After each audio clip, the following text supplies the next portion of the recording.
Good evening and welcome to the Channel Studios here in London with your international news around the world in 5. More people have attempted the dangerous English Channel crossing just a day after a record 27 died while trying to reach Britain. Video shows a number of migrants waiting on a bus in the English port area of Dover soon after landing, while Border Force personnel patrolled the area on jet skis. More than 25,000 people have crossed the English Channel so far this year, triple that of 2020. Speaking in Croatia, French President Emmanuel Macron called for more cooperation from European countries to tackle illegal human trafficking. French police have made 5 arrests in connection with the fatal crossing last night. And the problem is not limited to the UK and France. It's okay. It's okay. Here, dramatic video shows the Italian Coastguard rescuing some 300 migrants at sea. Women and young children were lifted aboard the rescue vessel from a boat that was dangerously overcrowded in hazardous conditions. None are thought to have died. At least 8 people have died and 7 have been injured after a car exploded in Somali capital Mogadishu, targeting a UN security convoy. The armed group Al-Shabaab have claimed responsibility for the blast that destroyed buildings and vehicles. Among the injured were several students. According to witnesses, gunfire echoed around the scene. It's still not clear if any UN personnel were among those killed.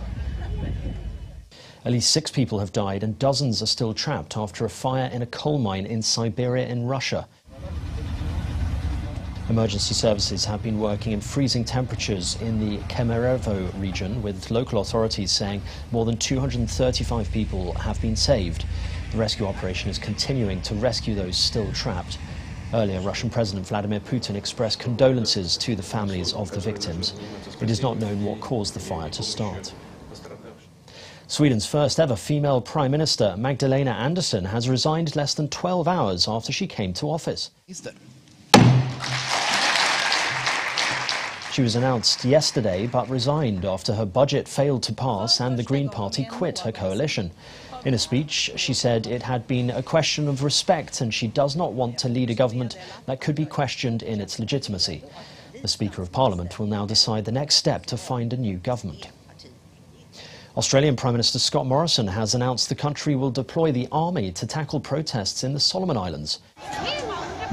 Images show buildings set on fire and people hurling objects in the streets. Protesters targeted the Chinatown area of the capital Honiara after the government imposed a 36-hour lockdown there. Our purpose here is to provide stability and security to enable the normal constitutional processes within the Solomon Islands to be able to deal with the various issues that have arisen, and that be done in a climate of peace and stability and security. The EU's drug regulator has approved the use of the Pfizer COVID-19 vaccine for children between the ages of 5 and 11. It paves the way for children to be given a first shot as Europe battles a surge in infections. The approval comes as Europe is again the epicenter of the pandemic, accounting for about half of cases and deaths worldwide. North Americans around the world are celebrating Thanksgiving, including thousands of US troops in South Korea. The United States currently has around 28,500 troops stationed in the country, something that the North frequently criticizes. The full menu was the typical one of the American tradition, including roast turkey, beef, mashed potatoes, and stuffing.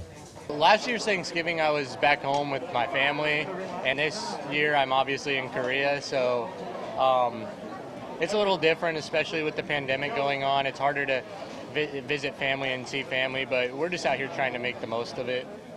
And finally, an annual gingerbread competition has begun in Stockholm for its 31st edition.